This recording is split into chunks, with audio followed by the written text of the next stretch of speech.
Jadi polisi seperti malaikat, nggak pernah salah. Nah ini berbahaya sekali. Nah maka itu sekali lagi kami tidak akan diam. KM 50 akan terus kami kejar. Dan orang yang paling bertanggung jawab dalam peristiwa KM 50 adalah Jokowi.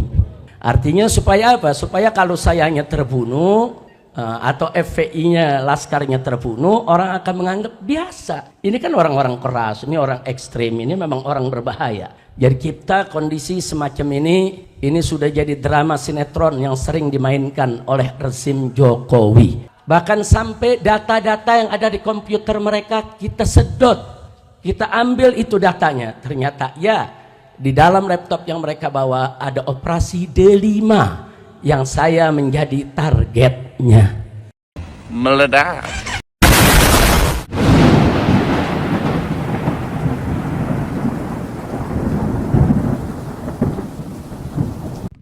Assalamualaikum warahmatullahi wabarakatuh.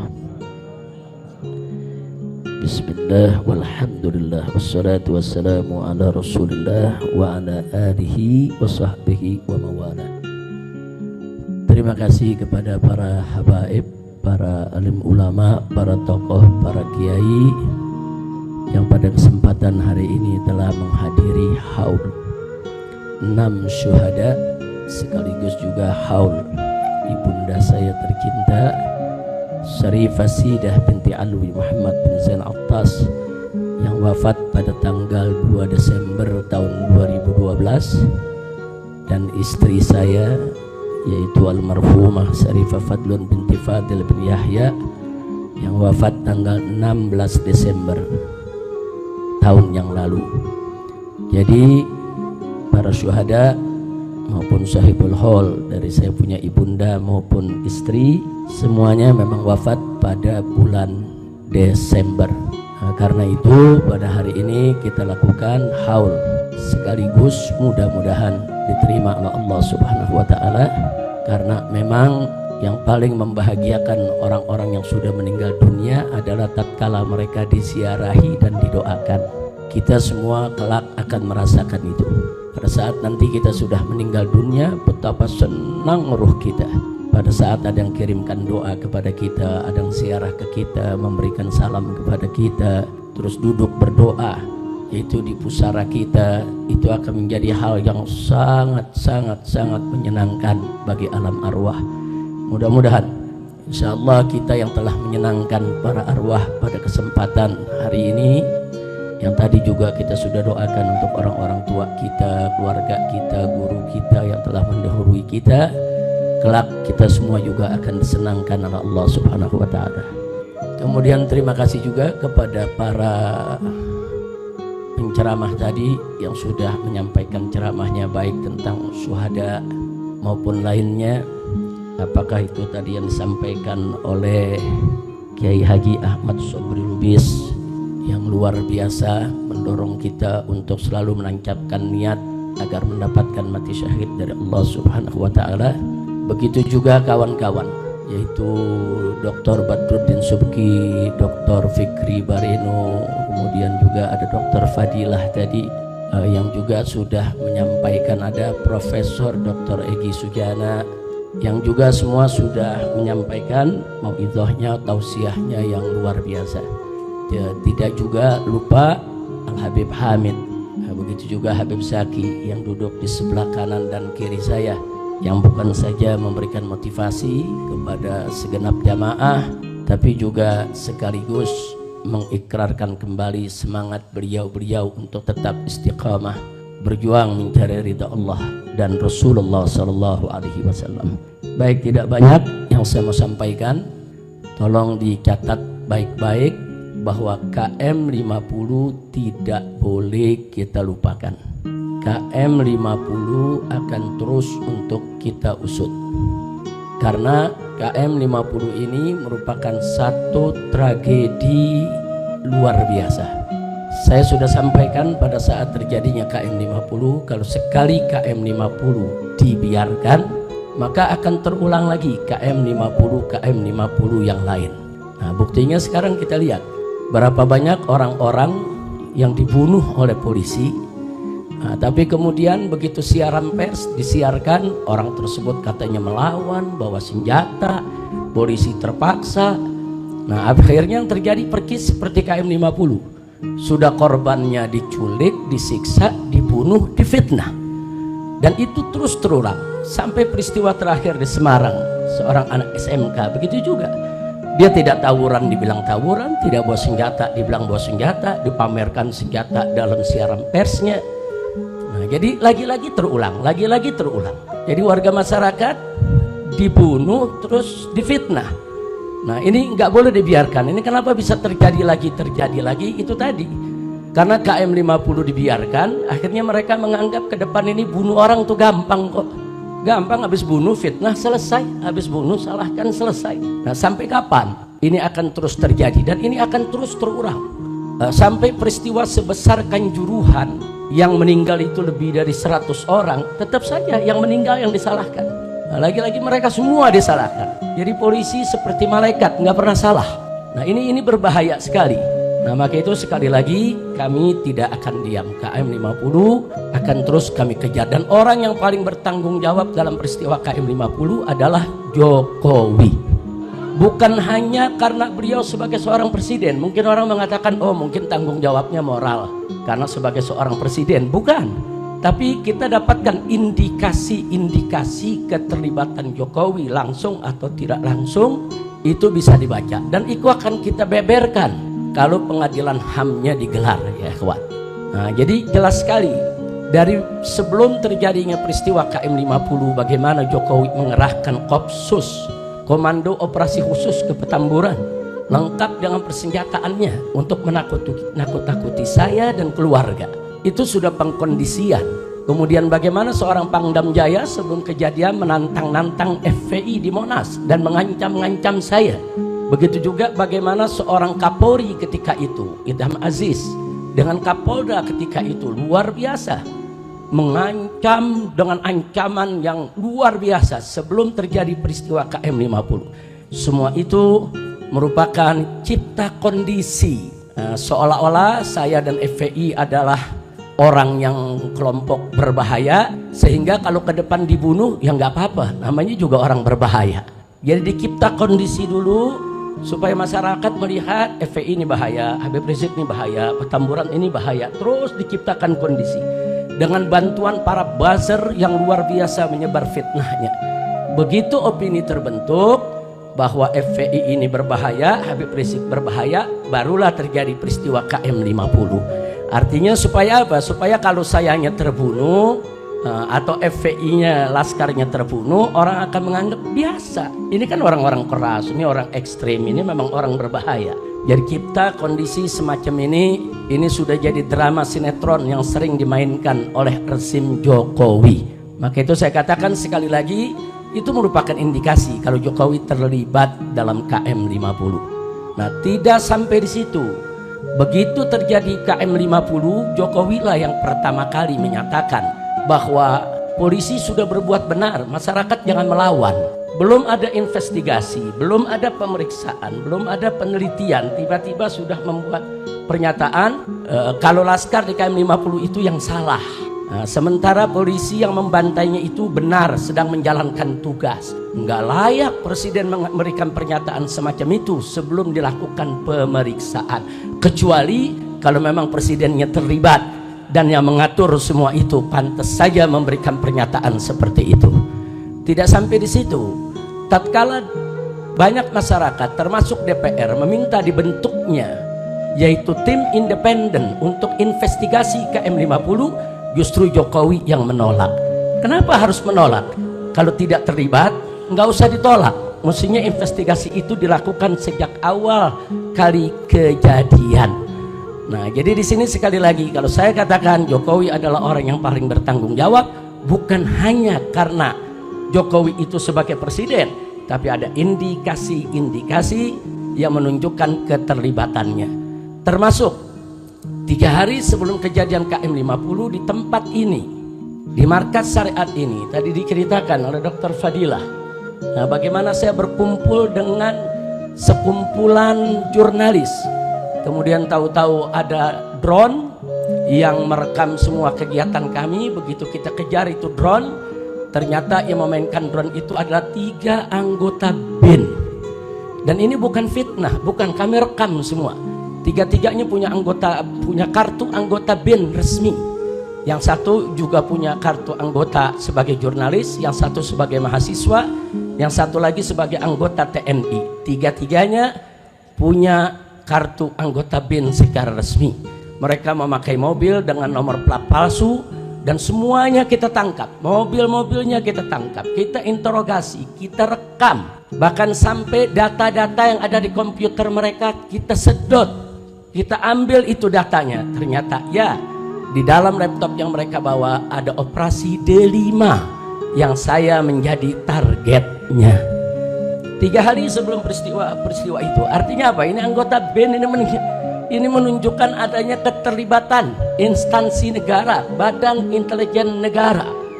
Nah, jadi Jokowi dan orang-orangnya, apakah itu BG, apakah itu Fadil Muhammad, apakah itu Idam Aziz, Tito, Dudung, Abdurrahman dan lain sebagainya, baik langsung maupun tidak langsung, semua terlibat. Dan kami akan kejar mereka ya, secara hukum, baik dari dunia sampai akhirat. Nah, jadi jangan lagi kita ini semua dibodoh-bodohi. Kami punya data itu sampai hari ini masih kami simpan. Sekali lagi masih kami simpan. Adapun pemeriksaan Komnas HAM, saudara, secara umum ya ada bagusnya. Tapi lucunya, semenjak Komnas HAM itu bekerja sampai hari ini, Komnas HAM tidak pernah menanyakan saya, memanggil saya, meminta keterangan dari saya, baik secara lisan maupun secara tulisan. Padahal peristiwa KM50 target utamanya adalah saya. Jadi dari mulai Komnas HAM bekerja sampai hari ini, Komnas HAM tidak pernah menanyakan saya sepatah kata pun juga. Ada apa? Mestinya kalau Komnas HAM itu profesional, dia harus menanyakan. Justru target utamanya mesti ditanya. Kenapa? Ada apa? Nah, tapi ternyata sama sekali tidak. Nah, karena itu sekali lagi saya tidak ingin bicara panjang lebar di sini, tapi terlalu banyak nama-nama yang terlibat, saudara, dan semua kita catat. Ada 35 nama aparat yang kami catat. Dari yang pangkatnya jenderal sampai yang pangkatnya di bawah, semua kami catat orang-orang yang terlibat daripada peristiwa KM50. Di sana kita lihat, saudara, ada Kombes Polisi TB Adi Hidayat, dulu menjabat sebagai Diskrimum Polda Metro Jaya. Ini yang memberikan surat tugas untuk terus menguntit saudara saya sekeluarga. Surat tugasnya resmi yang menandatangani orang ini. Orang ini sama sekali tidak dipecat, bahkan pangkatnya dinaikkan. Sekarang sudah dapat bintang. Nah, kemudian masih ada lagi AKBP Handik Zusen, baru 3 hari yang lalu pangkatnya juga dinaikkan di Polda Metro Jaya. Kemudian masih ada AKBP Widi Irawan, saudara. Nah, ini yang diduga yang menjadi supir mobil Land Cruiser hitam. Masih ada AKBP Rulian Sauri, ini yang diduga melakukan pemindahan jenazah daripada 6 laskar.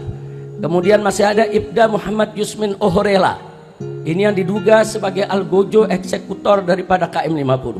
Masih ada Bribka Faisal Kasbi Alea, ini juga termasuk eksekutor. Masih ada Bribka Adi Ismanto, masih ada Bribka Guntur Pamungkas, masih ada Bribtu Fikri Ramadan Tawainella, dan lain sebagainya.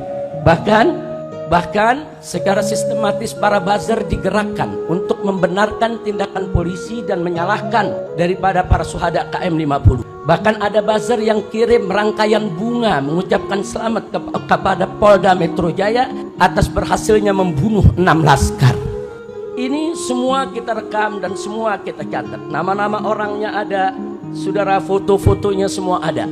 Jadi kita tinggal tunggu waktu yang tepat untuk kita seret mereka semua ke pengadilan HAM. Nah, jadi sekali lagi saya tidak bisa bacakan semua nama-nama yang ada, tapi nama-nama tersebut tidak akan pernah kita lupakan. Dan alhamdulillah, mobil yang dipakai oleh para syuhada ketika mereka ditembaki, mobilnya ada di depan sana. Anda udah lihat dibangun museum Di situ ada mobil yang digunakan oleh para laskar dan itu menjadi barang bukti. Jadi sengaja kita simpan sebagai barang bukti. Begitu nanti pengadilan HAM digelar, maka ini merupakan salah satu bukti barang yang harus ditunjukkan di pengadilan. Tidak sampai di situ. Kalau kita bicara novum, tadi sudah dibahas oleh Dr. Fadillah. Perlu kita ketahui, novum yang kita punya sebetulnya bukan hanya CCTV KM50, tapi tidak jauh dari pintu tol Kerawang Timur ada sebuah hotel, yaitu Novotel. Hotel tersebut saudara juga punya CCTV yang merekam aksi penembakan para aparat terhadap 6 syuhada kita.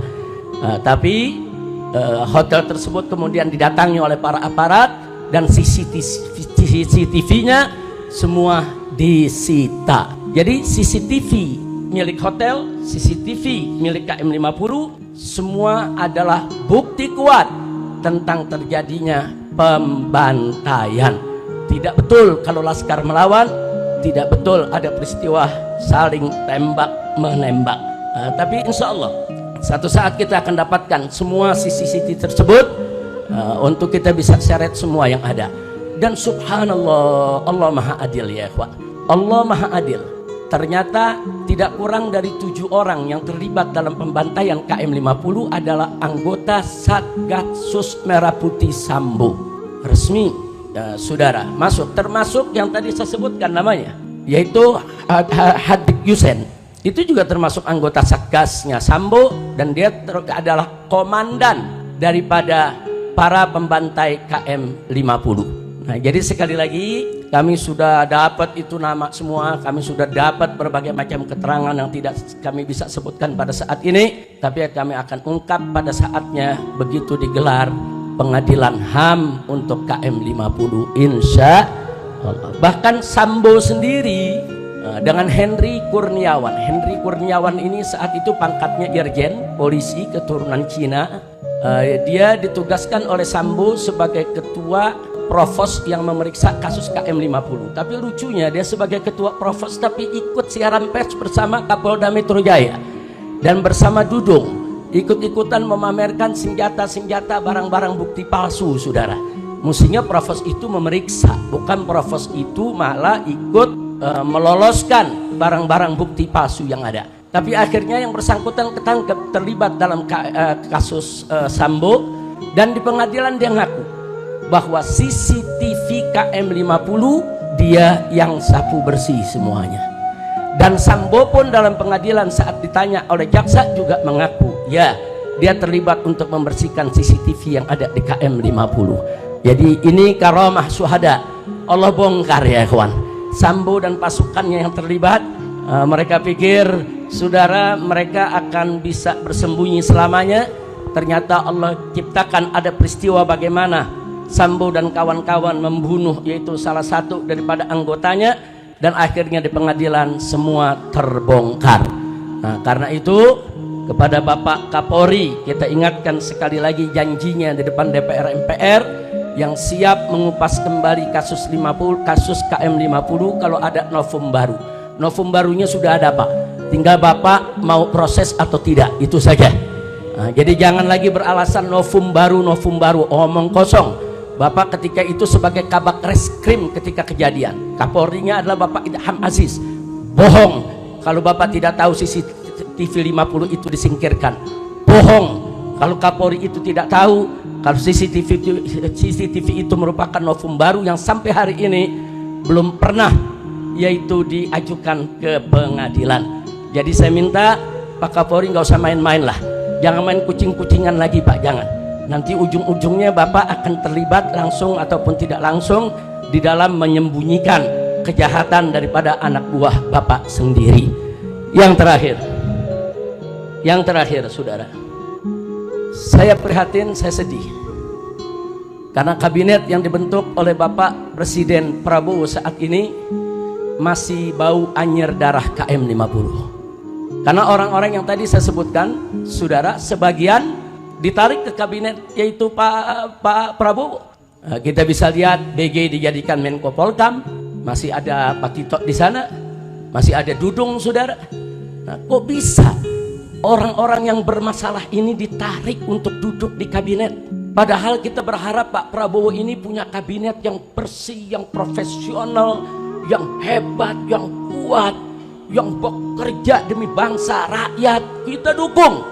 Tapi ternyata saudara, orang-orang bermasalah, orang-orang justru yang kita sedang kejar, dimasukkan ke dalam kabinetnya. Maka itu kita minta dengan hormat kepada Bapak Prabowo agar semua oknum yang ada di dalam kabinet Bapak, baik yang diduga kuat terlibat korupsi atau terlibat judi online atau terlibat pembantaian warga sipil atau terlibat di dalam perusakan demokrasi di Indonesia, tolong diresafel Pak, tolong diberhentikan, tolong dibersihkan kabinet Bapak agar seluruh bangsa Indonesia, para habaib dan kiai menjadi bulat untuk mendukung Bapak, bulat untuk menyokong Bapak, bulat untuk membantu Bapak memimpin Indonesia sehingga Indonesia bisa adil, makmur dan sejahtera.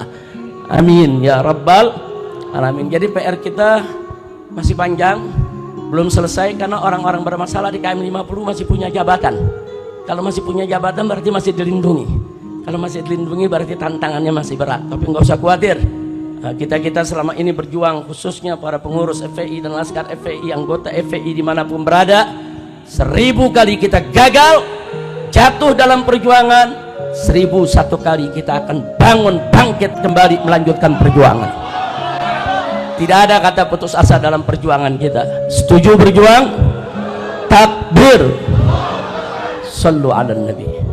Nah itu saja. Yang terakhir, akhirnya saya mau kabarkan kepada Dr. Fadila dan kawan-kawan, Dr. Egi dan semuanya, insya Allah dalam waktu dekat kita akan menggelar Munas KM 50. Munas KM 50 ini akan menghadirkan seluruh laskar. Ada 27 laskar waktu itu yang ikut di dalam peristiwa KM 50, yang 6 meninggal dunia, masih ada 21 orang, termasuk saksi-saksi yang ada di KM 50, warga-warga yang berdagang di sana, semua akan kita hadirkan. Nah, kita akan sharing informasi karena FPI juga sudah mengumpulkan yaitu data-data yang sangat akurat, sangat lengkap lewat Munas KM 50 pertama tahun yang lalu. Tahun lalu kita sudah gelar Munas KM 50, kita akan gelar lagi. Kami berniat anggota TP3 kalau nggak salah ya, nah, supaya TP3 bisa hadir semua. Kita akan sharing sekaligus kita menyusun langkah bagaimana supaya para penjahat ini, termasuk Jokowi dan kroni-kroninya, bisa kita kejar untuk kita jebloskan ke penjara. Bahkan kalau terbukti Jokowi terlibat secara langsung atau ada perintah, wajib dihukum mati. Takbir. Itu saja yang bisa saya sampaikan. Kita mohon kepada Allah berkat Al-Fatihah dikabul oleh Allah Subhanahu wa taala. Bismillahil Fatihah.